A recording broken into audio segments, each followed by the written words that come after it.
Hello everyone, welcome to computer science G class. इस video के अंदर हम कंटिन्यू करेंगे इनपुट डिवाइसेस का सेकंड पार्ट। फर्स्ट पार्ट के वीडियो के अंदर हमने अंडरस्टैंड किया था कि इनपुट डिवाइसेस क्या होती हैं, उनके अलग अलग टाइप्स हमने देखे थे और 4 टाइप्स को हमने इनपुट डिवाइसेस के वहाँ पे डिस्कस किया था या अंडरस्टैंड किया था फर्स्ट पार्ट के वीडियो के अंदर। वो 4 डिवाइसेस थी, कीबोर्ड, माउस, स्कैनर और उसके बाद हमने अंडरस्टैंड किया था जॉयस्टिक के बारे में। अभी हम इस पार्ट के वीडियो के अंदर कुछ अगली इनपुट डिवाइसेस के बारे में अंडरस्टैंड करेंगे और देखेंगे कि क्या वो इनपुट डिवाइसेस काम करती हैं अगर हम उनको कंप्यूटर सिस्टम के साथ यूज़ करें तो जो पहली इनपुट डिवाइस हम इस वीडियो के अंदर लेंगे वो है लाइट पेन। आप यहाँ पे इमेज देख सकते हैं कि लाइट पेन एक पेन शेप का ही एक डिवाइस होती है, इनपुट डिवाइस होती है जिसको हम कंप्यूटर सिस्टम के साथ यूज़ करते थे। लाइट पेन क्या होता है? एक लाइट सेंसिटिव इनपुट डिवाइस होती है जिसका यूज़ किया जाता था स्क्रीन के ऊपर किसी टेक्स्ट को, किसी पिक्चर को या किसी और चीज़ को सिलेक्ट करने के लिए जो आपको मॉनिटर के स्क्रीन के ऊपर दिखाई दे रही है। लाइट पेन को हम कंपेयर कर सकते हैं एक माउस के साथ। जैसा कि हमें पता है कि माउस का यूज़ भी इसीलिए किया जाता है ताकि हम कुछ चीज़ को सिलेक्ट कर सकें कंप्यूटर स्क्रीन के ऊपर जो हमें दिखाई दे रही है। तो लाइट पेन भी आप माउस के साथ कंपेयर कर सकते हैं क्योंकि लाइट पेन का यूज़ भी सेम पर्पज़ के लिए किया जाता था। डिफरेंस क्या है कि लाइट पेन का यूज़ अगर आपने करना है कंप्यूटर के साथ तो हम उसको मॉनिटर स्क्रीन के साथ यूज़ करते थे।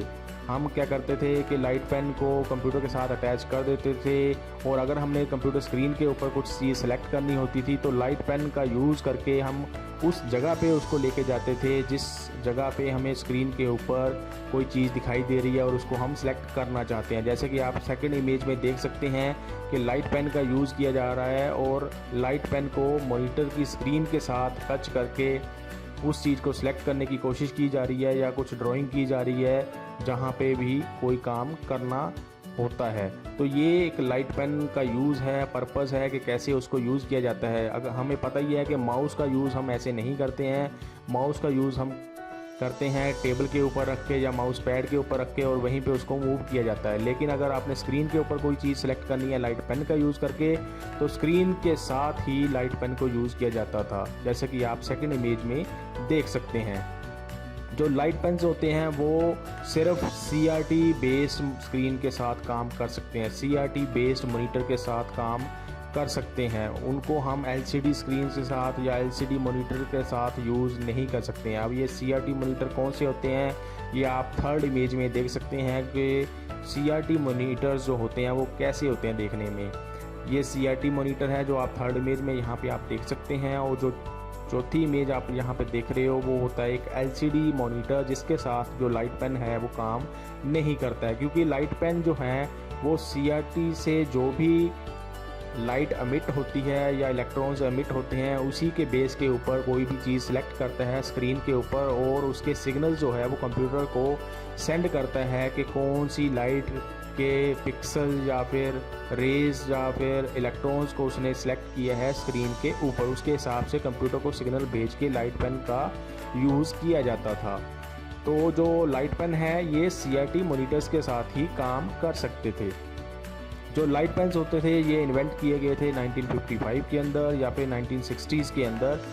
आजकल जो अगर हम देखें तो लाइट पेन्स आउटडेटेड हो गए हैं, अब उनका यूज़ नहीं किया जाता था क्योंकि एक तो प्रॉब्लम इनके साथ बहुत सारी आती थी कि हमें अपनी आर्म को, अपने हाथ को हमेशा मॉनिटर की स्क्रीन के साथ रखना पड़ता था। अगर हमने कोई चीज़ सेलेक्ट करनी होती थी स्क्रीन के ऊपर उससे लगातार कोई पर्सन जो है वो काम नहीं कर पाता था क्योंकि बड़ी ज़्यादा फटीक हो जाती थी, हमारी बाजू थक जाती थी, आर्म थक जाता था अगर हमने लाइट पेन का यूज़ करके बहुत ज़्यादा टाइम तक कंप्यूटर स्क्रीन के साथ काम करना होता था। तो ये आउटडेटेड हो गए हैं क्योंकि अब माउस आ गए हैं या टच स्क्रीन्स आ गई हैं जिनका यूज़ करके हम इजीली कोई काम कर सकते हैं, इजीली कोई चीज़ सेलेक्ट कर सकते हैं कंप्यूटर की स्क्रीन के ऊपर।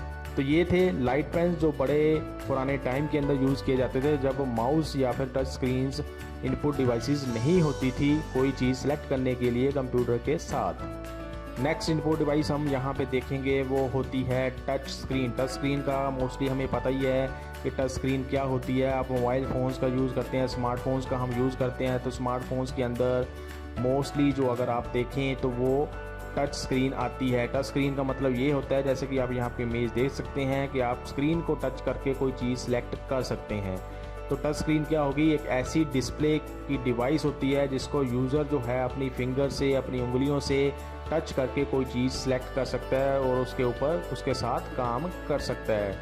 टच स्क्रीन क्या होती हैं, एक सेंसिटिव होती हैं प्रेशर के ऊपर। जैसे ही हमारी उंगली टच होती है या फिंगर टच होती है टच स्क्रीन के साथ, तो उसको थोड़ा सा प्रेशर फील होता है और उस प्रेशर को यूज़ करके ही टच स्क्रीन जो है वो सिग्नल भेजती है कंप्यूटर को या उस डिवाइस को जिसके साथ टच स्क्रीन का यूज़ किया जाता है, और उसके हिसाब से फिर वो सिलेक्शन की जाती है। जहाँ पे भी इमेज को या जिस चीज़ को भी सिलेक्ट किया गया है उसको सिलेक्ट कर लिया जाता है उस डिवाइस के द्वारा जिसमें टच स्क्रीन लगाई गई होती है।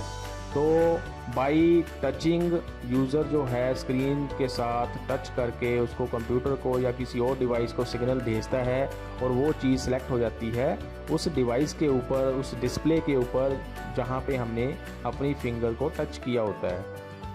टच स्क्रीन क्या है, एक इनपुट डिवाइस भी होती है और एक आउटपुट डिवाइस भी होती है। इनपुट डिवाइस कैसे होगी, क्योंकि हम अपनी फिंगर का यूज़ करके उसको कुछ सिलेक्ट करने के लिए यूज़ कर सकते हैं, इनपुट देने के लिए यूज़ कर सकते हैं। आउटपुट डिवाइस कैसे हुई, क्योंकि हम साथ के साथ टच करने के साथ साथ इनपुट देने के साथ साथ स्क्रीन के ऊपर कुछ देखते भी हैं जो एक आउटपुट डिवाइस ही हमें दिखा सकती है। तो ये एक इनपुट डिवाइस और आउटपुट डिवाइस दोनों टाइप की डिवाइस होती है जो हम कंप्यूटर्स के साथ या किसी और डिवाइस के साथ यूज़ कर सकते हैं।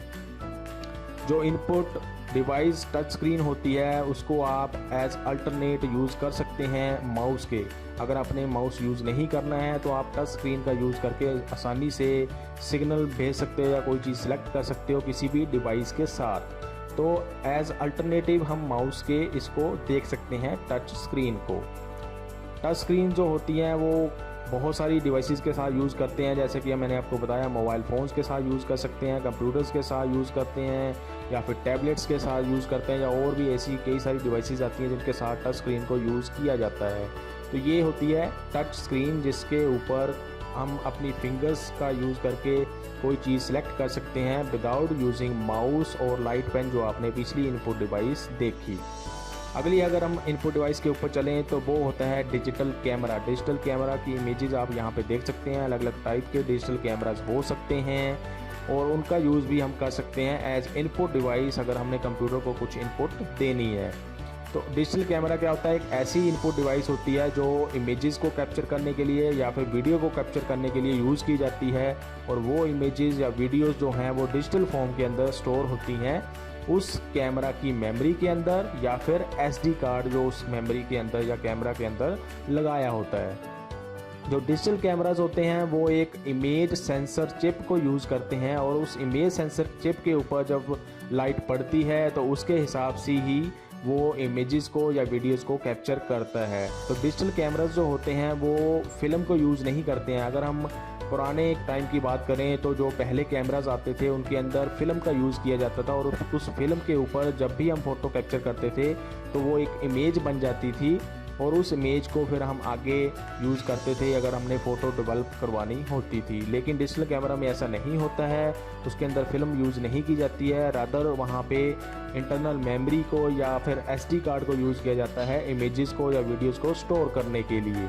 तो डिजिटल कैमरा अलग हो गया उन पुराने कैमरा से जिसके अंदर फिल्म का यूज़ किया जाता था। डिजिटल कैमरास जैसे मैंने आपको बताया उसकी बिल्ट इन मेमोरी या इंटरनल मेमोरी भी हो सकती है और हम उसके अंदर SD कार्ड का यूज़ करके भी इमेजेस को डिजिटल फॉर्मेट के अंदर स्टोर कर सकते हैं। जो डिजिटल कैमरास होते हैं ये भी अलग अलग डिवाइसेस के अंदर हो सकते हैं, जैसे कि डिजिटल कैमरा आप यहाँ पे इमेजेस तो देख ही रहे हैं, उसके साथ जो मोबाइल फ़ोन्स के अंदर या स्मार्टफोन्स के अंदर कैमरास आजकल आते हैं वो भी डिजिटल कैमरास होते हैं, क्योंकि वो भी जो इमेजेस हम खींचते हैं उनसे, जब फ़ोटोज़ हम उनसे खींचते हैं या वीडियोस बनाते हैं वो डिजिटल फॉर्म के अंदर कैमरा मोबाइल के अंदर स्टोर कर देता है या मोबाइल की मेमोरी के अंदर इंटरनल मेमोरी में या फिर उसके SD कार्ड के अंदर स्टोर कर देता है। तो इस तरीके से भी हम डिजिटल कैमरा को यूज़ करते हैं अपने फ़ोन्स के अंदर।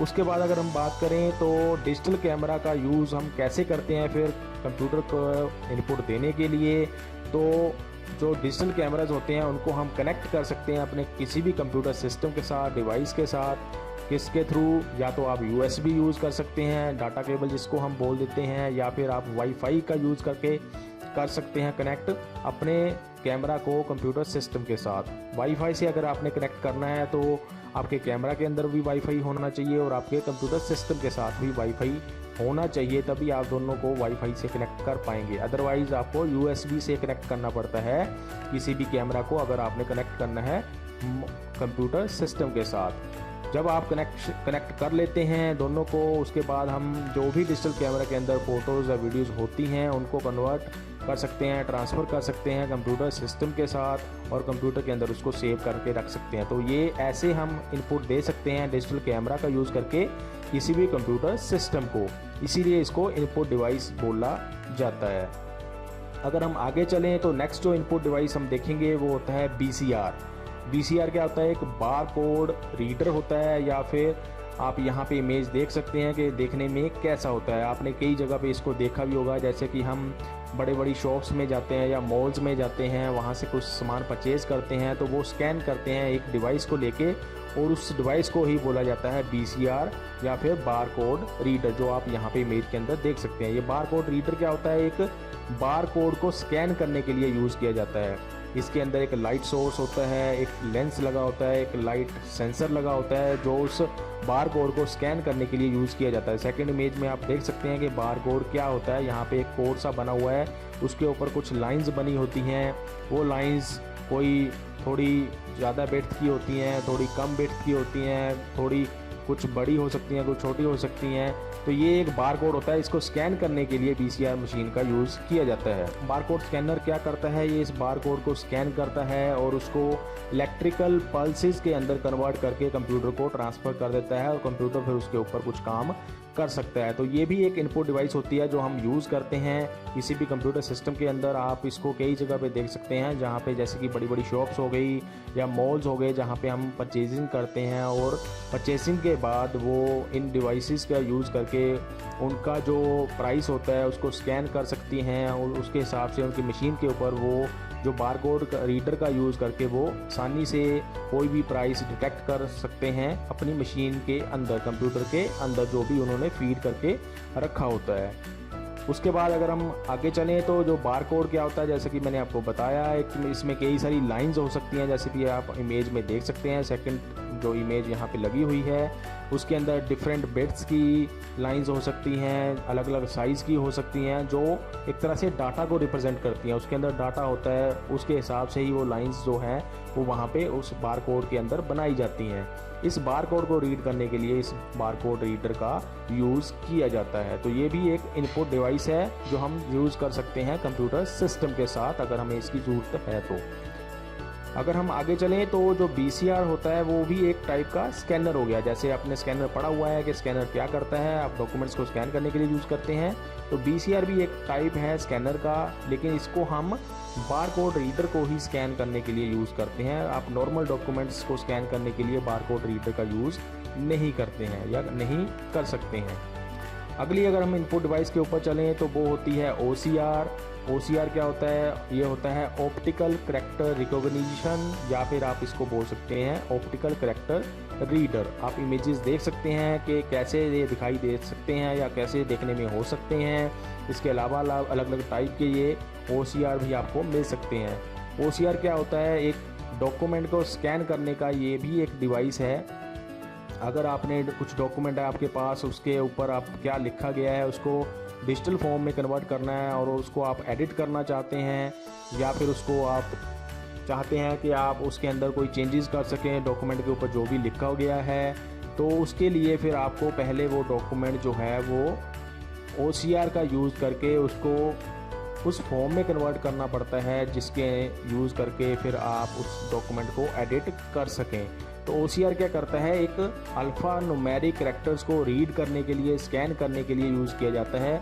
जो भी आपने इमेजेस लगाई हो सकती हैं उनको भी स्कैन कर सकता है ये, जो भी डॉक्यूमेंट के ऊपर लिखा हुआ है उसको स्कैन कर सकता है और उसको इस फॉर्म में कन्वर्ट कर सकता है, जिसको फिर ईजिली चेंज किया जा सके या अपडेट किया जा सके। अगर कुछ हमने डिलीट करना है तो उसको डिलीट किया जा सके, क्योंकि नॉर्मल डॉक्यूमेंट्स अगर हम स्कैन करते हैं तो वो एज इमेज या फिर एज PDF हम स्कैन करके रख सकते हैं, उसको हम एडिट या चेंज नहीं कर सकते हैं। अगर हम चाहते हैं कि हमने डॉक्यूमेंट जो हमारे पास पहले से हैं उनको एडिट करना है, चेंज करना है, तो उसके लिए हमें OCR का यूज़ करना पड़ता है और उस OCR का यूज़ करके हम स्कैन करके डॉक्यूमेंट्स को कंप्यूटर में सेव कर सकते हैं, फिर उनको हम चेंज कर सकते हैं, एडिट कर सकते हैं।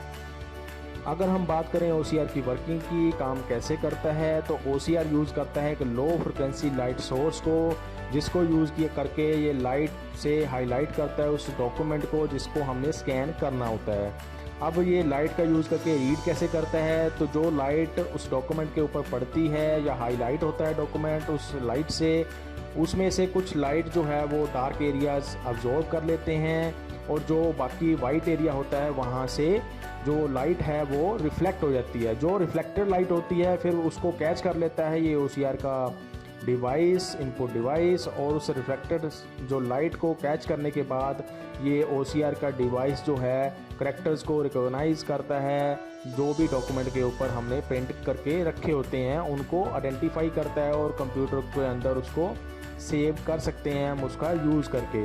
तो ये एक पूरा वर्किंग है इसकी कि कैसे ये डिटेक्ट करता है कोई भी करैक्टर या इमेज जो है अपने डॉक्यूमेंट के ऊपर लगाई होती है।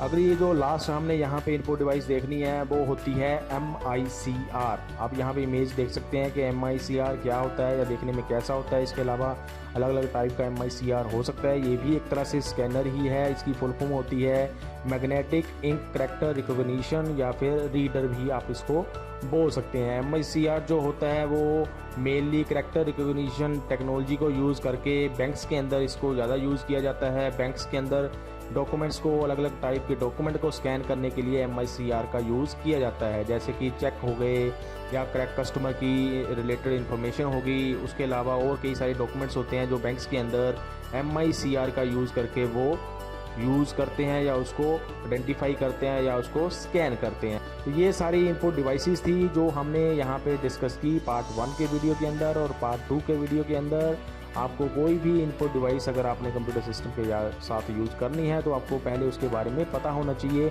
कि कौन सी इनपुट डिवाइस किसके लिए, हम किस पर्पज़ के लिए यूज़ करते हैं। तो ये सारा था इनपुट डिवाइसेस के बारे में, जहाँ पे हमने पढ़ा या अंडरस्टैंड किया कि इनपुट डिवाइसेस क्या होती हैं और कौन सी अलग अलग टाइप की डिवाइसेस हैं इनपुट के लिए जो हम यूज़ कर सकते हैं कंप्यूटर सिस्टम के साथ, और कैसे वो काम करती हैं। अगर आपको कोई भी क्वेश्चन है, कोई चीज़ नहीं समझ आई है, किसी इनपुट डिवाइस के बारे में नहीं पता चला है, तो आप मुझसे क्वेश्चन पूछ सकते हैं कमेंट सेक्शन के अंदर। अभी के लिए इस वीडियो के अंदर इतना ही। Thanks for watching.